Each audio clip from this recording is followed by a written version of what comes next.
السلام علیکم ورحمۃ اللہ وبرکاتہ نحمدہ ونصلی علی رسولہ الکریم اما بعد الحمدللہ دعوت و تبلیغ کی ہماری کلاس نمبر 17 ہے، جس میں آپ کے سامنے اس سے پہلے کلاسز کے اندر میں نے توحید، اس کی قسمیں، شرک کی قسمیں، اس کی مثالیں، دلیلیں، ساری چیزیں الحمدللہ واضح کی، اور اس کا مقصد یہ ہے کہ ہم ان باتوں کو سمجھیں تاکہ جب ہمیں آگے چل کر دعوت و تبلیغ کا کام کرنا ہو، کسی کو دین سکھانا اور بتانا ہو، یا بتانا ہی ہے جو ہمارا کام اور ہماری ذمہ داری ہے، تو جب ہم کسی کو بتانے کے لیے جائیں تو ہمیں خود پتہ ہونا چاہیے توحید کسے کہا جاتا ہے، اس کی قسمیں کیا کیا ہے، شرک کیا ہوتا ہے، شرک کن کن چیزوں کو کہا جاتا ہے، کیونکہ میں نے آپ کو بتایا کہ ہمارے سماج اور معاشرے کے اندر بہت سارے لوگ ایسے ہیں جو شرک کو شرک نہیں سمجھتے ہیں، وہ اعمال کو شرک ہی نہیں سمجھتے ہیں،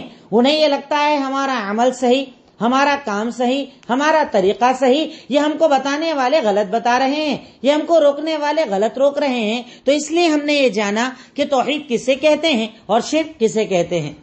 میں نے جب توحید کا بیان کیا تو آپ کو یہ بات بتائی تھی کہ دین اسلام، مذہب اسلام، توحید، ان تمام چیزوں کے خلاف 3 چیزیں ہوتی ہیں جن کو میں نے بیان کرنے کا آپ کو بتایا تھا۔ ایک تھا شرک، دوسرا کفر، اور تیسرا نفاق۔ شرک الحمدللہ مکمل ہو گیا۔ آج آپ کے سامنے جو ٹاپک رہے گا وہ ہے کفر اور نفاق۔ کفر کسے کہا جاتا ہے؟ سب سے پہلے کفر کی تعریف۔ کفر لغت میں کہا جاتا ہے چھپانے کو، کسی بھی چیز کے چھپانے کو کفر کہا جاتا ہے، اور اسی لیے کسان کو کافر کہا جاتا ہے۔ قرآن میں اللہ تعالیٰ نے کسان کو کافر بھی کہا ہے کیونکہ وہ زمین میں دانوں کو چھپاتا ہے۔ تو لغت کے اندر، ڈکشنری کے اندر کفر کا مطلب ہوتا ہے چھپانا یا انکار کرنا، چھپانا یا انکار کرنا۔ اور اصطلاح کے اندر کفر کہا جاتا ہے دل، زبان، عمل سے دین کا انکار کرنا۔ دل سے، زبان سے یا عمل سے دین کا انکار کرنا کفر ہوتا ہے، کفر ہوتا ہے۔ اب اگر ان تینوں چیزوں سے، جیسے میں نے آپ کو ایمان کی تعریف بتائی، تو ایمان کا اپوزٹ کیا ہوتا ہے؟ شرک، کفر اور نفاق۔ یہ تینوں کی ہم بات کر رہے ہیں، ابھی ایمان بات کی، ایمان کے بعد ہم ایمان کے ارکان کی بات کر رہے ہیں، اللہ پر ایمان کی ہماری بات ابھی چلی رہی ہے، اسی کے اندر میں آپ کو ایمان کا اپوزٹ بتا رہا ہوں، وہ ہے شرک، کفر اور نفاق۔ تو کفر کہا جاتا ہے، جیسے آپ نے ایمان میں کہا تھا کہ دل سے تصدیق، زبان سے اقرار، عمل کرنا، ان سب چیزوں کو ہم ایمان کہتے ہیں، تو اس کا اپوزٹ کیا ہوا کہ دل، زبان یا عمل سے دین کا انکار کرنا کفر ہوتا ہے۔ یہ اصطلاح کے اندر تعریف ہوئی۔ اب کفر کی قسمیں ہوتی ہیں، ہر کفر ایک جیسا نہیں ہوتا ہے۔ جیسے شرک میں نے آپ کو بتایا کہ شرک جو ہوتا ہے اکبر ہوتا ہے، جو دین سے باہر کر دیتا ہے، اور ایک اصغر ہوتا ہے جس پر آدمی گنہگار ہوتا ہے۔ ویسے ہی کفر بھی 2 قسم کا ہوتا ہے، ایک کفر اکبر، کفر اکبر، اس کی تعریف ہوتی ہے جان بوجھ کر، سمجھ کر، دل، زبان یا عمل سے دین کا انکار کرنا کفر کہلاتا ہے یا کفر اکبر کہلاتا ہے۔ جان بوجھ کر، سمجھ کر، زبان، عمل یا دل سے، زبان، عمل یا دل سے دین کا انکار کرنا کفر کہلاتا ہے، اور یہ کفر اکبر ہوتا ہے۔ کفر اکبر کی تعریف ہم دیکھ رہے ہیں۔ کفر اکبر کس سے کہا جاتا ہے؟ تو کفر اکبر کہا جاتا ہے جان بوجھ کر، سمجھ کر، دل، زبان یا عمل سے دین کا انکار کرنا کفر اکبر کہلاتا ہے، اور اس کا حکم یہ ہے کہ اس کفر کے کرنے پر انسان اسلام سے خارج ہو جاتا ہے، اسلام سے خارج ہو جاتا ہے۔ اب اگر کوئی جان بوجھ کر، یعنی ایسا ہوتا ہے، ایک چیز ہوتی ہے کہ بولتے ہیں نادانی کے اندر بنا جانے ہوئے عمل کر لیا، بات الگ ہے، پر جانتے بوجھتے زبان سے اسلام کے خلاف باتیں کر رہا ہے، اسلام کا انکار کر رہا ہے، اللہ اور اس کے رسول کا انکار کر رہا ہے، دین اور شریعت کا انکار کر رہا ہے، یا اس کے دل میں اسلام کے خلاف باتیں ہیں، دل سے وہ اسلام کو پسند ہی نہیں کر رہا ہے، یا اس کا عمل اس کے خلاف ہے، تو وہ کفر اکبر کر رہا ہے۔ اور یہ کفر اکبر اسے دین سے خارج کر دے گا، دین سے باہر کر دے گا، اس بنیاد پر وہ دین سے باہر ہو جائے گا جو اس کے لیے قطعاً جائز اور درست نہیں ہے۔ تو میں سمجھتا ہوں کفر اکبر کی تعریف میں نے آپ کے سامنے کر دی کہ کفر اکبر کس کو کہا جاتا ہے۔ اب کفر اکبر کی بھی کچھ قسمیں ہیں، میں دیکھیے اسٹیپ بائی اسٹیپ بات کر رہا ہوں، آپ کنفیوز مت ہوئیے گا۔ میں نے پہلے کفر کی تعریف بتائی، پھر کفر کی قسمیں بتائی۔ پہلی قسم میں ابھی آپ کو میں بتا رہا ہوں، اس کی تعریف بتا رہا ہوں اور اس کی قسمیں بتا رہا ہوں، پھر نیکسٹ کی طرف میں آؤں گا، اگلی قسم کی طرف آؤں گا۔ کفر اکبر، اس کی تعریف میں نے آپ کو بتا دی۔ اب کفر اکبر کی قسمیں کیا ہیں، اور یہ قسمیں اس لیے بتا رہا ہوں کہ قسموں کو سمجھنا بہت زیادہ ضروری ہے۔ اکثر لوگ کنفیوز ہوتے ہیں کہ اللہ رب العالمین نے کفار مکہ کو کافر بھی کہا اور مشرک بھی کہا، تو یہ دونوں الگ الگ ہوتے ہیں، کیسے کہا؟ آگے میں بتاؤں گا گھر سے اس بات کو کہ کفر اور شرک میں فرق کیا ہوتا ہے۔ پھر بھی میں آپ کو یہاں پر یہ بات بتا دوں کہ اگر آپ کفر کی تعریف کو سمجھ گئے تو آپ کو سمجھ میں آ جائے گا کہ اللہ رب العالمین نے کفار مکہ کو کافر بھی کہا اور مشرک بھی کہا، کیونکہ شرک تو آپ سمجھ ہی چکے ہیں۔ شرک کا مطلب ہے اللہ کی عبادت میں اللہ کے ساتھ کسی کو شامل کرنا، یہ شرک ہوتا ہے، اور کفر میں اب آپ کو بتا رہا ہوں۔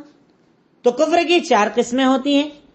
ایک ہوتا ہے کفر انکار، کفر انکار یا جھوٹا ماننا، کفر انکار یا جھوٹا ماننا۔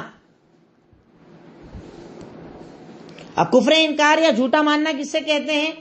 کہ آدمی اسلام کا انکار کر دے، دین اور مذہب کا انکار کر دے، اللہ کا انکار کر دے، یا جو شریعت اس کے پاس لائی گئی ہے اس شریعت کا انکار کر دے، تو یہ ہوتا ہے کفر انکار، کہ آدمی ڈائریکٹ انکار ہی کر دے، ریجیکٹ کر دے، قبول ہی نہ کرے، تو اسے کفر انکار یا جھوٹ ماننا کہتے ہیں، کہ جھوٹا مانے۔ اس کی مثال آپ لکھ لیں، یہودیوں کا کفر، کہ جیسے یہود کے پاس جب اللہ کے نبی آئے تو انہوں نے اللہ کو تو مانا، اللہ یہ کہ مانتے تھے وہ بھی، پر اللہ کے نبی کا انکار کر دیا، قرآن کا انکار کر دیا، شریعت محمدی کا انکار کر دیا، تو اس بنیاد پر وہ کیا ہو گئے؟ کافر ہو گئے، کیونکہ انہوں نے کیا کیا تھا؟ کفر انکار۔ اس کی مثال یہودیوں کا کفر۔ یہ مثالیں انشاءاللہ آپ سمجھ گئے نا تو کفر کے میننگ آپ کو بالکل ایزیلی سمجھ میں آ جائیں گے انشاءاللہ، کیونکہ کفر کئی طریقے کا ہوتا ہے۔ نمبر 2، کفر تکبر، کفر تکبر۔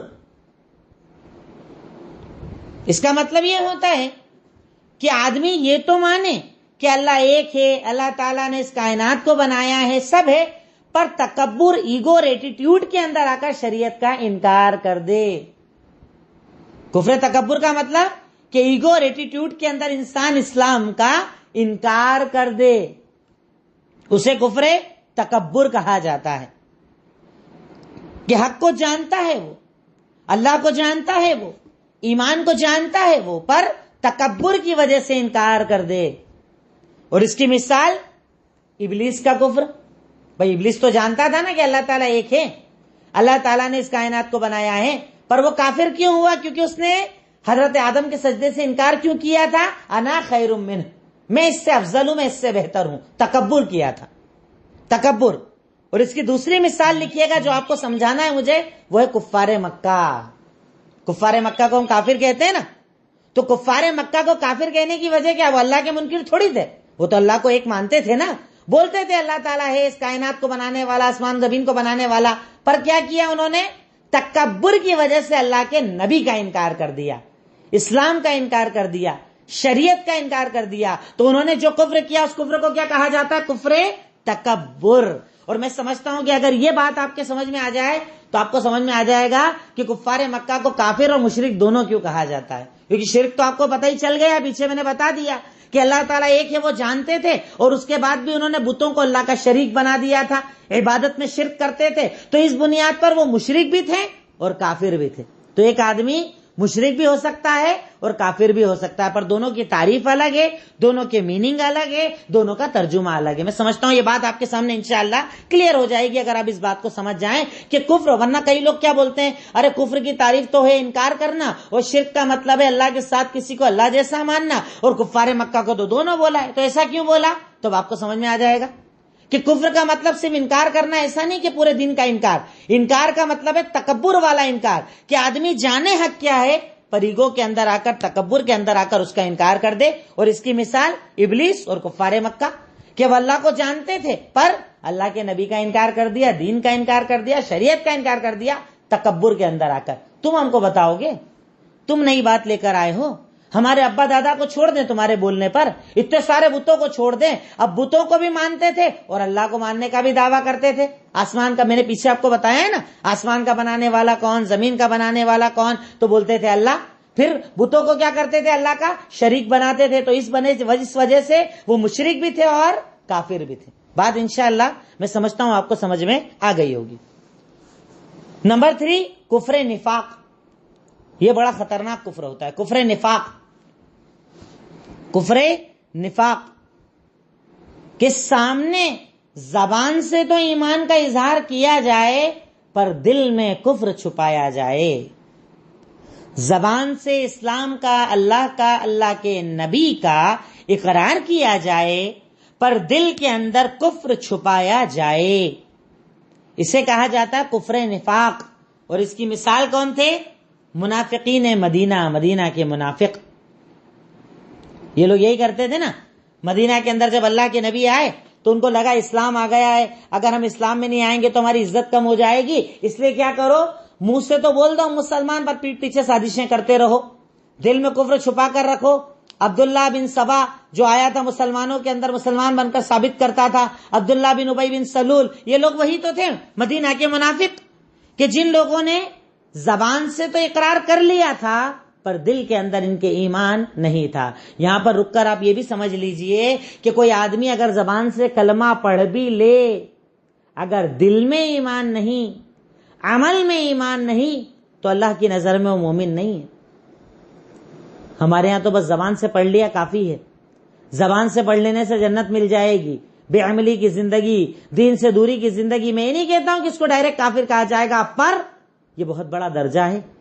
سوچنا چاہیے اس کے بارے میں کہ کلمہ پڑھ لیا، نام رکھ لیا، پر کیا زندگی میں تبدیلی ہے؟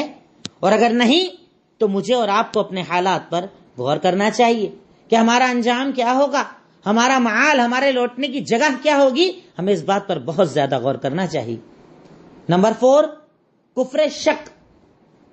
کفر شک یہ بھی بہت کلیئر ہو جائے گا آپ کو اگر آپ نے پیچھے کی باتوں کو ذہن میں رکھا ہوگا. تو میں نے آپ کو بتایا تھا کہ کلمے کی شرط کیا ہے. ایک شرط بتائی تھی یقین. یقین مطلب کنفرم، جو اللہ نے بولا مان لیا، سر جھکا دیا، تسلیم کر لیا. قبر نظر آئے نہ آئے، جہنم نظر آئے نہ آئے، جنت نظر آئے نہ آئے، اللہ نے بول دیا مطلب بات ختم. اللہ کے نبی نے بتا دیا مطلب بات ختم. تو کفر شک اپوزٹ ہوتا ہے یقین کا. تو کفر شک کا مطلب یہ ہے کہ اسلام کی تعلیمات یا اسلام مذہب کے اندر شک کیا جائے. یہ کفر ہے.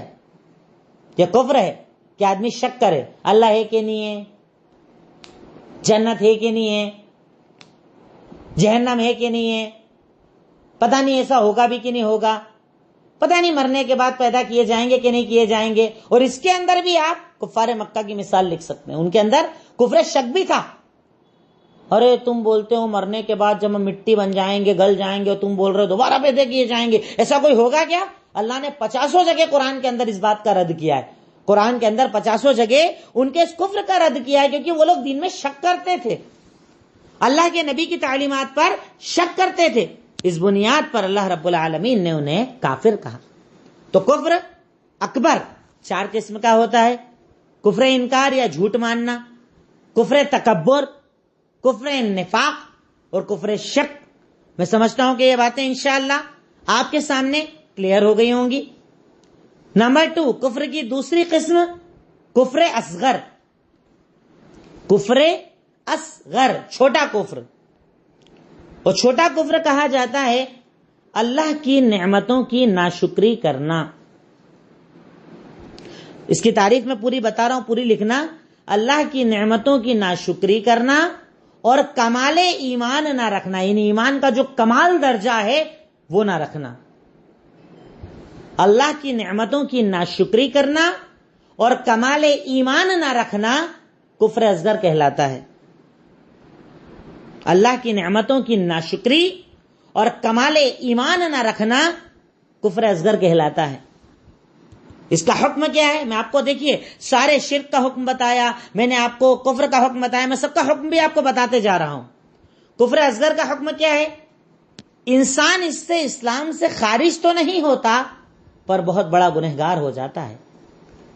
اس عمل سے انسان اسلام سے خارج تو نہیں ہوتا پر بہت بڑا گنہگار ہو جاتا ہے۔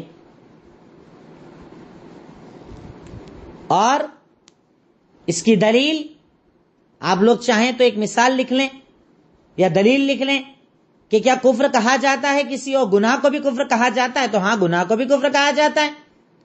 ایک دلیل حضرت عبداللہ ابن عباس کی روایت، صحیح بخاری حدیث نمبر 29۔ اللہ کے نبی نے عورتوں کو نصیحت کرتے ہوئے کہا کہ تم شوہروں کا کفر کرتی ہو، کفران العشیر، کفر کا ورڈ استعمال کیا کہ تم شوہر کا کفر کرتی ہو۔ اور کفر کا مطلب یہاں پر کیا ہے کہ تم شوہروں کی ناشکری کرتی ہو، کہ تمہیں جو شکر ادا کرنا چاہیے تم ادا نہیں کرتی ہو۔ تو کفر کو شریعت نے یہاں پر گناہ کے معنی میں استعمال کیا ہے۔ تو کفر جو ہوتا ہے اللہ کی نعمت کی ناشکری، اللہ نے نعمت کے طور پر اگر کسی کو شوہر دیا ہے اس کی ناشکری کرے، تو یہ تمام چیزوں کو شریعت مطہرہ نے کفر کہا ہے۔ اس کی دوسری مثال بھی آپ چاہیں تو لکھ لیں۔ مثال نمبر 2، اللہ کے نبی نے صلی اللہ علیہ وسلم نے ارشاد فرمایا، اسنتان فی امتی، کہ میری امت کے اندر دو چیزیں جو ہیں وہ کفر ہیں، یعنی میری امت کے اندر کفر ہیں اور یہ لوگ اس کو سمجھتے نہیں ہیں، یہ کفر والا عمل ہے۔ کہا کیا ہے؟ کہا کفر والا عمل یہ ہے کہ کسی کے خاندان کے اندر، یعنی کسی کے نسب کے اندر، کہ تمہارے ابا کون، تمہاری امی کون، اس کے اندر آدمی کو شک میں ڈالنا۔ جیسے لوگ ہمارے بولتے ہیں نا کہ تیرا باپ کون ہے، تیری ماں کون ہے، اس کو تو اس کی اماں کا پتہ نہیں، اس کو تو اس کے ابا کا پتہ نہیں۔ مطلب کسی کے نسب کے اندر طعن کرنا، تشنیع کرنا، برا بولنا، اس کو کفر کہا ہے شریعت نے۔ نسب، خاندان کے معاملے میں کسی کو تانا دینا، شریعت نے اس کو کفر کہا ہے۔ اور دوسرا نمبر، میت پر چیخنا، چلانا اور گریبان پھاڑنا، جس کو نیاحہ کہا جاتا ہے عربی میں، کہ کسی کا انتقال ہو جائے تو چلا چلا کر رونا، گریبان پھاڑنا، ماتم منانا چلا چلا کر، اسے شریعت نے کفر کہا ہے۔ اب تو یہ کفر کا مطلب وہ تو نہیں ہوا کہ آدمی نے کفر کر دیا، اسلام سے کافر ہو گیا۔ اس کفر کا مطلب ہے گناہ، چھوٹا کفر، کفر اصغر۔ اس کو شریعت نے کیا کہا؟ اس کی دلیل بھی لکھ لیں آپ، صحیح بخاری حدیث نمبر، صحیح مسلم حدیث نمبر 67، صحیح مسلم حدیث نمبر 67۔ تو کفر اصغر کے اندر میں آپ کو یہ بتانا چاہ رہا ہوں کہ کفر اصغر کا مطلب ہوتا ہے گناہ۔ تو شریعت نے اللہ کی ناشکری کو، گناہ کو، کمال ایمان نہ رکھنے کو کفر کہا ہے۔ اور اس کی دو مثالیں میں نے آپ کو دے دی۔ تو ہر کفر کا مطلب آپ کافر مت سمجھ لینا، اسی لیے میں آپ کو یہ بات بتا رہا ہوں، کیونکہ ہماری امت اس معاملے میں بڑی کنفیوز ہے۔ جسے دیکھو کافر کے فتوے لگا دیے جاتے ہیں۔ تو کفر بھی کفر الگ الگ ٹائپ کا ہوتا ہے، ایک اکبر ہوتا ہے، ایک اصغر ہوتا ہے۔ اور چھوٹا کفر کس سے کہا جاتا ہے؟ گناہوں۔ شریعت نے کچھ گناہوں کو کفر کہا ہے، تو اس کفر کی بنیاد پر آپ کسی کو اسلام سے خارج نہیں کر سکتے۔ اب یہاں پر آپ چاہیں تو ایک کالم بنا کر لکھ لیں اپنے پاس کاپی کے اندر کہ کفر اکبر اور کفر اصغر کے اندر فرق کیا ہوتا ہے۔ بھئی دونوں میں فرق آپ کو پتا چل جائے گا نا، تو آپ کو سمجھنا آسان ہو جائے گا انشاءاللہ کہ کفر اکبر اور کفر اصغر کے اندر فرق کیا ہوتا ہے۔ کالم بنا لیجئے دو، ایک طرف لکھ لیجئے کفر اکبر، ایک طرف لکھ لیجئے کفر اصغر، اور پوائنٹ میں 4 بتانا وہ لکھ لیجئے تاکہ بات آپ کو اور زیادہ کلیئر ہو جائے انشاءاللہ۔ کفر اکبر کسے کہتے ہیں اور کفر اصغر، فرق کیا دونوں میں؟ سب سے پہلا فرق، کفر اکبر کرنے سے آدمی اسلام سے باہر ہو جاتا ہے اور اس کے عمل برباد ہو جاتے ہیں۔ کفر اکبر کرنے سے آدمی اسلام سے باہر ہو جاتا ہے اور اس کے عمل برباد ہو جاتے ہیں، جبکہ کفر اصغر سے آدمی اسلام سے باہر نہیں ہوتا، بس گنہگار ہو جاتا ہے۔ یعنی پرانے عمل برباد نہیں ہوتے اس کے کہ اب تک جو کیا سب برباد ہو گیا ایک چھوٹا کفر کرنے سے، پر آدمی گنہگار ضرور ہو جاتا ہے۔ اور کفر اکبر کی خاصیت کیا ہے کہ اگر کفر اکبر کیا تو پچھلے سارے جو عمل کیے وہ بھی سب برباد ہو جائیں گے، آپ کے کچھ بھی اللہ قبول نہیں کرے گا۔ تو کفر اکبر کرنے سے آدمی اسلام سے خارج ہو جاتا ہے اور اس کے سارے عمل برباد ہو جاتے ہیں، پر کفر اصغر سے آدمی اسلام سے خارج نہیں ہوتا پر گنہگار ہو جاتا ہے۔ نمبر 2،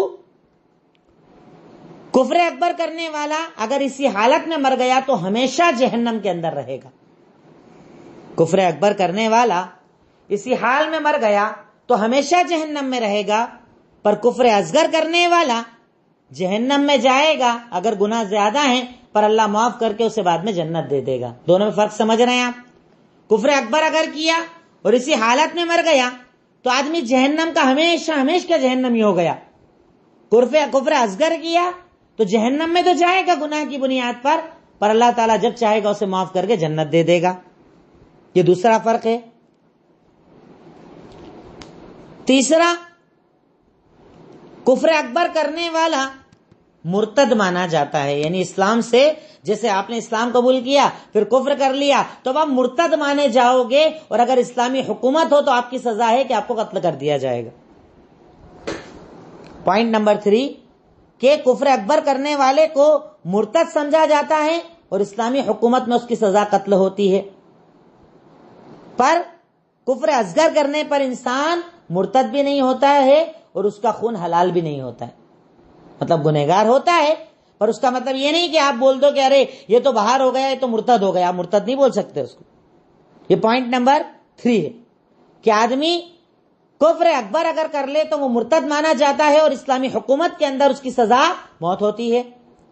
پر کفر اصغر کرنے کی بنیاد پر آدمی گنہگار ہوتا ہے، پر مرتد اس کو نہیں مانا جاتا ہے. لاسٹ نمبر 4، کفر اکبر کرنے والے سے دشمنی اور کی جاتی ہے اور تعلقات توڑ دیے جاتے ہیں. اسے اپنا رازدار نہیں بنایا جاتا ہے، تعلقات توڑ دیے جاتے ہیں. پر کفر اصغر کی بنیاد پر یہ سب نہیں کیا جاتا. کفر اکبر کرنے والے سے عداوت نہ دشمنی کی جاتی ہے اور اس سے کوئی تعلقات نہیں رکھے جاتے. پر کفر اصغر کرنے والے کو سمجھایا جاتا، مطلب اس کے ایسے احکامات نہیں ہوتے کہ آپ تعلقات ہی توڑ لو. میں سمجھتا ہوں کہ اگر یہ کفر اکبر اور اصغر کا فرق آپ کو سمجھ میں آ گیا تو انشاءاللہ باتیں بہت ساری آپ کے سامنے انشاءاللہ کلیئر ہو جائیں گی انشاءاللہ. نیکسٹ، اس کے بعد سوال میرا یہ ہے کہ کفار مکہ کو اللہ رب العالمین نے کافر اور مشرک دونوں کیوں کہا؟ کفار مکہ کو اللہ رب العالمین نے کافر اور مشرک دونوں کیوں کہا؟ تو میں سمجھتا ہوں کہ اب آپ کو بہت کلیئر ہو جانا چاہیے. اتنی ڈیٹیل میں نے یہ بات آپ کو بتا دی، پھر بھی میں ریپیٹ کر دوں کہ کفار مکہ چونکہ تکبر کی وجہ سے اللہ کے نبی کو نہیں مانتے تھے، اسلام اور شریعت کو نہیں مانتے تھے، اس لیے کافر کہے گئے. اور اللہ کو مانتے ہوئے بھی اللہ جیسا بتوں کو مانتے تھے، اس بنیاد پر انہیں ساتھ ہی ساتھ کیا کہا گیا؟ مشرک بھی کہا گیا. دونوں چیزیں ایک ساتھ ہو گئی کہ انہوں نے کفر بھی کیا، یعنی اللہ کا انکار کر دیا تکبر کی وجہ سے، اس لیے کافر بھی ہو گئے. اور اللہ تعالیٰ کو مانتے تھے کہ اللہ ہے، پیدا کرنے والا ایک ہی ہے، اکیلا ہے، اس کے بعد بھی بتوں کو اس کا ساتھی بناتے تھے، اس لیے وہ مشرک بھی ہو گئے. میں سمجھتا ہوں بات بہت آپ کے سامنے کلیئر انشاءاللہ ہو جانا چاہیے. اب ایک مسئلہ آتا ہے، ایک تو ہو گئی کفر کی قسمیں، اب ایک میں آپ کو قسمیں بتاؤں گا تکفیر کی قسمیں. یہ بھی بڑا اہم ٹاپک ہے، تکفیر کی قسمیں. میں تکفیر کا میننگ آپ کو بتا دوں گا آگے، آپ صرف ہیڈنگ یہ لکھیں، تکفیر کی قسمیں. تکفیر مطلب کسی پر کافر ہونے کا حکم لگانا. ہمارے یہاں یہ بھی بہت زیادہ چلتا ہے. کسی نے کوئی عمل کیا، دے فتویٰ لگا دیا، ارے کافر، مشرک، جہنمی، پھٹافٹ فتوے لگائے جاتے ہیں یہاں پر، اور ہم اس کو بڑا آسان سمجھتے ہیں، بڑا ہلکا سمجھتے ہیں. تکفیر کی قسمیں، تکفیر مطلب کسی پر کافر ہونے کا حکم لگانا. تکفیر دو قسم کی ہوتی ہے. ایک ہوتی ہے تکفیر معین، ورڈ یہی لکھیے گا آپ، کیونکہ اگر آپ کہیں پڑھیں گے سنیں گے تو یہی ورڈ آپ کو ملے گا. تکفیر معین، معین مطلب میم عین یا نون، معین. اور ایک ہوتی ہے تکفیر مطلق، میم توئیں لام قاف، مطلق. تکفیر کی دو قسمیں ہوتی ہیں، تکفیر معین اور تکفیر مطلق. تکفیر معین مطلب کسی شخص کو ڈائریکٹلی یہ کہنا کہ تو کافر ہے، یعنی پرٹیکولر کسی شخص کو خاص طور پر کسی انسان کو کافر کہنا یہ صحیح نہیں ہے مومنوں کے لیے. بہت احتیاط کرنا چاہیے الفاظ کے استعمال میں، کسی کے لیے غلط جملہ استعمال کرنے میں، کسی پر حکم لگانے میں، کہ کسی کو پرٹیکولر یعنی شخص کو یہ بولنا، ذات کو یہ بولنا کہ تو کافر، اسے تکفیر معین کہا جاتا ہے اور شریعت نے اس سے منع فرمایا ہے. اس کی 2 دلیلیں میں آپ کو دے دیتا ہوں. پہلی دلیل صحیح بخاری حدیث نمبر 6045، اللہ کے نبی نے ارشاد فرمایا لا یرمی رجل رجلا بالفسوق، کہ اگر کوئی انسان کسی آدمی کو فاسق یا کافر کہتا ہے تو اگر وہ آدمی ایسا نہ ہو تو یہ حکم اسی پر لوٹ جاتا ہے. اللہ اکبر، کتنا بڑا جملہ ہے. اگر آپ کسی کو کافر کہہ رہے ہیں اور اس کے اندر کفر نہیں ہے جیسا آپ سوچ رہے ہیں، بھئی آپ سوچ رہے ہیں اللہ کی نظر میں اگر وہ کافر نہیں ہے نا تو اس کا وہ حکم آپ پر لوٹ جاتا ہے، یعنی اللہ تعالیٰ کی نظر میں آپ کافر ہو جاتے ہیں. اللہ اکبر، کتنا بڑا گناہ ہے کہ کسی انسان کو اگر آپ فاسق یا کافر کہتے ہیں اور وہ ایسا نہ ہو تو وہ حکم آپ پر لوٹ جاتا ہے، یعنی آپ کو اللہ تعالیٰ کافر مانتا ہے. کتنا بڑا گناہ ہے.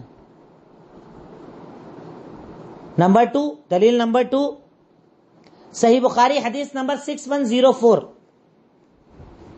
صحیح بخاری حدیث نمبر 6104، ایما رجل قال لاخیہ یا کافر فقد باء بها احدهما، تم میں سے کوئی بھی انسان جب کسی انسان کو یہ کہتا ہے کہ اے کافر، تو اس کا وہ سینٹنس یا تو سامنے والے پر لگتا ہے یا خود اس پر لوٹ جاتا ہے، یعنی اگر وہ کافر نہ ہو تو آپ کا یہ جملہ آپ پر لوٹ جاتا ہے. تو سوچئے کافر بولنا کتنا مطلب مشکل ہو، کتنا سخت کام ہو گیا.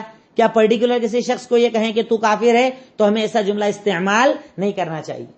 پر ہم کیا کریں بھئی، اگر کسی میں غلطی نظر آ رہی ہے، کھلا کفر نظر آ رہا ہے تو ہم کیا کریں؟ تو ہم تکفیر مطلق کریں کہ ہم کامن یہ کہیں کہ یہ عمل اگر آپ کرو گے تو آپ کافر ہو جاؤ گے، یہ عمل کرنے والا کافر ہوتا ہے، انکار کرنے والا کافر ہوتا ہے، اللہ کو نہ ماننے والا کافر ہوتا ہے، اللہ کے نبی کو نہ ماننے والا کافر ہوتا ہے. یعنی معین مطلب پرٹیکولر کسی شخص کو کہنا، اور مطلق مطلب کسی عمل کے بارے میں یہ کہنا کہ یہ کرنے والا کافر ہو جاتا ہے. دونوں میں فرق ہے. اس میں آپ محفوظ ہو گئے، اس میں اپنے آپ کو اپنے گناہ سے بچا لیا. اب کسی آدمی کے اندر اگر تکفیر ایک معین میں نے آپ کو بتا دی، دوسری تکفیر مطلق اب میں آپ کو بتا رہا ہوں کہ تکفیر مطلق کسے کہا جاتا ہے کہ کسی پرٹیکولر انسان کو نہ کہتے ہوئے عمل کے بارے میں یہ کہنا کہ اگر آپ یہ عمل کریں گے تو کافر ہو جائیں گے، یہ عمل کافروں کا عمل ہوتا ہے. یعنی پرٹیکولر انسان کو نہ بولتے ہوئے عمل کو بولنا تکفیر مطلق کہا جاتا ہے. میں سمجھتا ہوں کہ تکفیر کی یہ 2 قسمیں آپ کی سمجھ میں آ گئی ہوں گی کہ تکفیر معین کسے کہا جاتا ہے اور تکفیر مطلق کسے کہا جاتا ہے. یہ بڑا اہم ٹاپک ہے، بالکل اس کو ذہن میں رکھ لینا. بہت لوگوں نے ہمارے یہاں دین کا مذاق بنا ڈالا، سمجھتے ہی نہیں ہے کہ کس کو کیا بولنا چاہیے اور کیا نہیں بولنا چاہیے.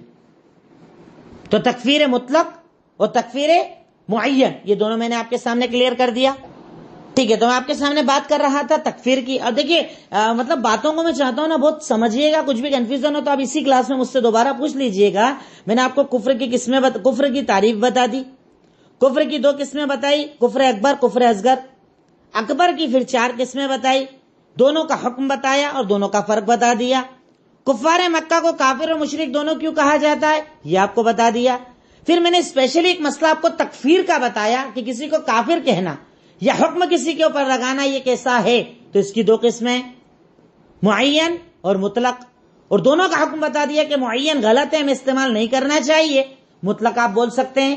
کوئی بھی آدمی آپ کے سامنے کافرانہ حرکت کر رہا ہے، کافروں والا عمل کر رہا ہے، تو آپ اسے یہ کہیے بھائی یہ عمل کافروں والا ہے، یہ عمل کرنے سے انسان کافر ہو جاتا ہے، یہ عمل آپ کو نہیں کرنا چاہیے. بات ختم ہو گئی. پر آپ کسی کو پرٹیکولر کافر نہ کہیں ورنہ یہ حکم آپ پر بھی لوٹ سکتا ہے. یہ بات میں نے پوری الحمدللہ آپ کے سامنے کلیئر کی. اب اس کے بعد 3 پوائنٹ نمبر 3 ایمان کی اپوزٹ چیزیں میں آپ کو جو بتا رہا ہوں. نمبر 1 شرک بتائی، نمبر 2 کفر بتائی، اور نمبر 3 نفاق. نفاق، نفاقہ ینفقو سے یہ ورڈ بنا ہے نفاق. نفاق ڈکشنری میں کہا جاتا ہے جیسے کافر کہا جاتا ہے نا، وہی تقریباً میننگ نفاق کا بھی آتا ہے. نفاق کا مطلب بھی ہوتا ہے چھپانا، اور ایک اور مطلب ہوتا ہے ظاہر اور باطن کا الگ الگ ہونا، یعنی اندر باہر کا الگ الگ ہونا نفاق کہا جاتا ہے لغت کے اندر، ڈکشنری کے اندر. نفاق یعنی چھپانا اور اندر باہر کا الگ الگ ہونا. کبھی اگر آپ میں سے کوئی مکہ مدینہ یا کسی عرب کنٹری میں گئے ہوں گے تو انہوں نے دیکھا ہوگا سرنگ کو کیا کہا جاتا ہے؟ نفق. یہی نفاق سے بنا ہے ورڈ نفق. نفق مطلب کہ پہاڑ باہر سے پہاڑ دکھتا ہے پر چھپا ہوا اس میں اندر ایک راستہ ہوتا ہے، تو اس چھپی ہوئی جگہ کو جو نظر نہیں آتی ہے اسے کیا کہتے ہیں؟ نفق. سرنگ کو نفق کہا جاتا ہے. کیوں؟ کیونکہ وہ باہر سے نظر نہیں آتی ہے، پہاڑ نظر آتا ہے پر اندر اس کے باقاعدہ ایک راستہ ہوتا ہے، اس لیے اس کو نفق کہا جاتا ہے. اور اصطلاح کے اندر نفاق کہا جاتا ہے، چھوٹی سی تعریف بتاؤں گا آپ کو، دل میں کفر ظاہر میں ایمان. دل میں کفر ظاہر میں ایمان، اسے نفاق کہا جاتا ہے. کہ دل میں آدمی کفر لے کر گھومے اور ظاہر اپنے آپ کو مومن کرے، اسے نفاق کہا جاتا ہے. اب نفاق کی بھی دو قسمیں ہوتی ہیں. ایک ہوتا ہے نفاق اعتقادی، الف عین تا قاف الف دال یا. نفاق اعتقادی، عقیدے سے بنا یہ ورڈ اعتقادی، الف عین تا قاف الف دال یا. نفاق اعتقادی. نفاق اعتقادی کسے کہتے ہیں؟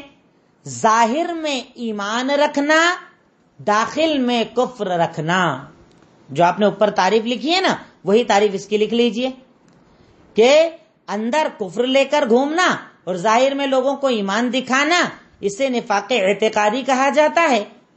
اور اس کا حکم کیا ہے؟ اس عمل کی بنیاد پر انسان اسلام سے خارج ہو جاتا ہے. کہ آپ اندر کچھ اور رکھیں، باہر کچھ اور رکھیں، دنیا کو ایمان دکھائیں، اندر کفر لے کر گھومیں، اس سے انسان اسلام سے خارج ہو جاتا ہے، اسلام سے باہر ہو جاتا ہے. یہ بہت بڑا مسئلہ ہے جسے لوگ نہیں سمجھتے، جس پر لوگ غور نہیں کرتے، اور اس پر ہمیں بہت زیادہ غور کرنا چاہیے. نفاق اعتقادی. اور اس کی مثال کون تھے؟ منافقین مدینہ. منافقین مدینہ جن کا ذکر، جن کا مطلب حکم اگر آپ چاہیں تو دلیل بھی لکھ لیں. سورہ نساء آیت نمبر 145. سورہ نساء آیت نمبر 145 جس میں اللہ تعالیٰ نے کہا ہے کہ یقیناً یہ منافق جہنم کے سب سے نیچے والے طبقے میں رہیں گے، یعنی سب سے زیادہ ہیٹ جہاں پر ہوگی وہاں پر منافقوں کو رکھا جائے گا. سورہ نساء آیت نمبر 145. پر ایک نفاق ہوتا ہے، دوسرے نمبر نفاق عملی. اس سے ہمیں بہت زیادہ ڈرنا چاہیے. وہ نفاق کا تو الحمدللہ اپنے اوپر خطرہ نہیں، الحمدللہ کہ ہم ظاہر باطن دونوں میں اللہ پر ایمان کا دعویٰ کر رہے ہیں. پر ہمیں ڈرنا چاہیے نفاق عملی سے، کہ ظاہر اور باطن کے عمل میں فرق ہونا. ظاہر اور باطن کے عمل میں فرق ہونا. کہ دنیا کو تو بڑی اچھی نماز دکھاؤ پر دل میں خشوع نہ ہو، دنیا کو تو صدقہ کر کے دکھاؤ پر دل میں نیت نہ ہو، دنیا کو تو بڑی تقریریں کر کے علم بتاؤ پر مقصد لوگوں کی تعریف ہو. اسے نفاق عملی کہا جاتا ہے، کہ ظاہر اور باطن کے عمل میں فرق ہونا. اور اس کے بارے میں دلیل صحیح بخاری حدیث نمبر 34. اسی پر بات ختم ہو جائے گی انشاءاللہ، 2-3 منٹ کی بات اور ہے. صحیح بخاری حدیث نمبر 34. اللہ کے نبی صلی اللہ علیہ وسلم نے ارشاد فرمایا، اربع من کن فیہ کان منافقا خالصا. 4 چیزیں اگر ایک ساتھ کسی میں ہو گئی تو وہ تو منافق ہو گیا، اور اگر ان میں سے کوئی ایک چیز کسی کے اندر پائی جائے تو اس میں نفاق کی علامت ہے. جب تک چھوڑے گا نہیں مومن بن نہیں پائے گا. کامل مومن بننے کے لیے ان 4 چیزوں کو آدمی کو چھوڑنا پڑے گا، نہیں تو اس کے اندر عمل کا نفاق پایا جائے گا. اور وہ 4 چیزیں کیا ہے؟ منافق یا نفاق عملی کی 4 چیزیں بتائی ہیں شریعت نے. نفاق عملی کسے کہا جاتا ہے؟ 4 چیزوں کو کہا جاتا ہے. اور وہ 4 چیزیں کیا ہے جو شریعت نے بتائی؟ جب امانت دی جائے خیانت کرے، جب امانت دی جائے خیانت کرے، جب بولے جھوٹ بولے، نمبر 2 جب بولے جھوٹ بولے، نمبر 3 وعدہ کرے تو وعدہ خلافی کرے، یعنی وعدہ کر کے پورا نہ کرے، اور نمبر 4 جھگڑا ہو گالیاں دینا شروع کر دے، جھگڑا ہو گالیاں دینا شروع کر دے۔ دیکھیے یعنی کتنا عجیب معاملہ ہے نا۔ ہم اپنے ایمان کے دعوے میں کتنے پکے ہیں، الحمدللہ ہم میں سے ہر ایک پکا ہے ایمان کے دعوے کے اندر، مضبوط اٹل چٹان کی طرح۔ سب کو ایمان کا دعویٰ ہے، سب کو ایمان کا یقین، سب یہ جانتے ہیں کہ ہم پکے مومن ہیں، کوئی شک نہیں ہمارے مومن ہونے میں۔ پر اللہ کے نبی کیا بول رہے ہیں تو دیکھیے کیا بول رہے ہیں اللہ کے نبی۔ 4 چیزیں ایک ساتھ ہے تو پکا منافق، اور ان میں سے ایک ہے تو نفاق ہے، اس کو چھوڑنا پڑے گا تبھی پکا مومن بن پائے گا۔ امانت دی جائے تو خیانت کرے۔ آپ کے پاس کوئی امانت رکھ کر گیا، سامان، چیز، پیسہ، کوئی بھی چیز، اس میں کبھی خیانت مت کیجیے۔ پر کیا خیانت صرف سامان میں ہوتی ہے؟ اللہ نے صحت دی ہے، یہ امانت ہے اللہ کی، حلال پر لگائیے۔ اللہ نے مال دیا ہے، امانت ہے، حلال پر لگائیے۔ اللہ نے عمر دی ہے، امانت ہے، حلال پر لگائیے۔ اللہ سوال کرے گا، یہ اللہ کی امانتیں ہیں، اس میں کبھی خیانت مت کیجیے۔ جب بات کرے جھوٹ بولے، اور حالت تو یہ ہے کہ جھوٹ بولنے میں اب تو ڈر بھی نہیں لگتا، اب تو خوف بھی نہیں آتا، اب تو فکر بھی نہیں ہوتی۔ جب بولے جھوٹ بولے، پر بولتا ہی چلا جائے، ڈر ہی نہ ہو، فٹافٹ زبان سے جھوٹ نکلے، کہاں ہوں، یہاں ہوں، راستے میں ہوں، آ رہا ہوں، دکان پہنچ گیا، کل آتا ہوں، کل دیتا ہوں، جو بولے جھوٹ ہی بولے۔ ہم لوگوں کی زندگیاں جھوٹ پر چلتی ہے، کیونکہ ہمیں وقتی فائدہ دکھتا ہے کہ ایک ٹائم پہ فائدہ مل جائے گا، سچ بولوں گا نقصان ہو جائے گا، پر آپ کا یہ عمل آپ کو منافق بھی بنا سکتا ہے۔ نمبر 3 وعدہ کرے تو وعدے پورے نہ کرے۔ کتنے وعدے کرتے ہیں ہم لوگوں سے، یہ کروں گا، وہ کروں گا، یہ لاؤں گا، وہ لاؤں گا، قرضہ لیا ہے کل دے دوں گا، پرسوں دے دوں گا، غداری، وعدہ خلافی، وعدے پورے نہ کرنا۔ ڈر لگتا ہے؟ نہیں لگتا ہے، کیونکہ ہم ایمان اور نفاق میں فرق ہی نہیں سمجھتے، کچھ جانتے ہی نہیں ان چیزوں کو۔ اور اسی لیے یہ چیز میں آپ کو سکھا رہا ہوں کہ آپ کو دنیا کو سکھانا ہے چیزیں۔ لاسٹ جھگڑا ہو تو گالیاں دینا شروع کر دے۔ سوچئے چھوٹی بات ہے، چھوٹی بات ہے، ذرا سی گاڑی ٹکرا جائے، گالیاں شروع، لان تان شروع۔ خواتین کے اندر تو کامن ہے، گرچہ گالیاں نہیں پر لان تان تو ہوتا ہے، برائی بھلائی تو ہوتی ہے، جتنا ہو سکا اس سامنے والے کو ذلیل تو کیا جاتا ہے۔ ایک گھر میں 2 بہو رہتی ہیں، ساس بہو رہتی ہے، جب تک کہ پیٹ بھر کے ایک دوسرے کو ذلیل نہ کر لیں، جھگڑے میں سکون نہیں آتا۔ 2 ساتھی ہیں، 2 بھائی ہیں، 2 تعلقات والے ہیں، کہیں بھی ہیں، انجان ہیں، راستے میں جا رہے ہیں، کسی سے جھگڑا ہو گیا، 3 4 5 10 20، جب تک کہ ہر قسم کی ماں بہن کی ان کو گالیاں نہ دے دیں، سکون نہیں آتا۔ پر کیا یہ مومن کا طریقہ ہے؟ کیا یہ مومن کی زندگی ہے؟ کیا ایک مومن اپنے آپ کو ایسا بناتا ہے؟ تو سوچئے، اور اگر غور کریں گے تو شاید چاروں ہی اپنے اندر مل جائے، اور اس کے بعد بھی ہم مومن، جنتی، گارنٹیڈ جنت میں جانے والے، کوئی روک ہی نہیں سکتا ہمیں جنت میں جانے سے، سب کچھ ہمارا۔ اور اللہ کے نبی ہمیں منافق بتا رہے ہیں۔ میں نہیں کہہ رہا، کوئی مولوی کہتا تو شاید بات جھٹلائی جاتی، یہاں تو سرور کونین سید المرسلین، سچے جن کی زبان کو اللہ تعالیٰ نے گارنٹی دی، اور اس زبان نے ہمیں یہ بتا دیا کہ اپنے آپ کو منافقت سے بچائیے۔ مسلم سماج کی کیا سب سے بڑی خاصیت گالیاں نہیں ہیں؟ پیار محبت میں لوگ گالیاں دیتے، جھگڑا تو چھوڑیے، شریعت نے تو کہا ہے جھگڑے میں گالیاں دیں، یہاں تو لوگ پیار محبت اور تعلقات میں گالیاں دیتے ہیں، اپنی دوستی کو مضبوط بتانے کے لیے گالیاں دیتے ہیں کہ ارے اس سے تو اپنی گالی والی دوستی ہے، مطلب دوستی کا ہائی لیول ہو گیا کہ ہم لوگ گالی سے بات کرتے ہیں۔ افسوس اس کے بعد ہم اپنے آپ کو مسلمان مانتے ہیں. اتنی گندی گالیاں کہ آپ اگر مسلم معاشرے میں، سماج میں، محلے میں داخل ہوں تو گالیوں سے اندازہ ہو جائے گا کس محلے کے اندر آپ ہیں. غیر کریں، کرتے رہیں، میں نہیں کہتا دوسرے نہیں کرتے، سب کرتے ہیں، پر ان کا کرنا الگ، آپ کا کرنا الگ. آپ کے کرنے پر ریمارک ہے، آپ کے کرنے پر سوال ہے، آپ کے کرنے پر آپ کا ایمان داؤ پر لگ جاتا ہے. آپ جانتے ہیں اللہ کے نبی نے کہا لعنت ہے اس شخص پر جو اپنی ماں کو، اپنے باپ کو گالیاں دیتا ہے. کہا اللہ کے نبی کوئی اپنے ماں باپ کو گالی دے سکتا ہے؟ کہا جب تم کسی کی ماں کو گالی دیتے ہو نا، کسی کے باپ کو گالیاں دیتے ہو نا، تو گویا کہ تم اپنے ماں باپ کو گالی دے رہے ہو. اتنا بڑا یہ گناہ ہے، اتنا بڑا یہ گناہ شریعت نے بتایا ہے، پر ہم نے اسے اپنی زندگی بنایا ہے. میں نے آپ کو کفر بتا دیا، نفاق بتا دیا. نفاق کی دونوں قسمیں، نفاق اعتقادی اور نفاق عملی. الحمدللہ ہم اعتقادی نفاق سے اگر بچے ہیں تو ہمیں عملی نفاق سے بھی اپنے آپ کو نکالنا ہوگا. یہی ہماری کامیابی کا ذریعہ ہے اور اسی سے ہم کامیاب ہوں گے. آخر میں اللہ تعالیٰ سے دعا ہے، اے الہی مولا رب العالمین، خالق مالک رحمان رحیم، تو ہمیں سچا، پکا اور باعمل مومن بنا دے. ہمیں شرک، کفر اور نفاق کی ہر قسموں سے محفوظ فرما دے. اپنے ایمان کو مضبوط بنا کر تیرے آگے حاضر ہونے کی توفیق عطا فرما دے. وآخر الدعوانا ان الحمدللہ رب العالمین. السلام علیکم ورحمۃ اللہ وبرکاتہ.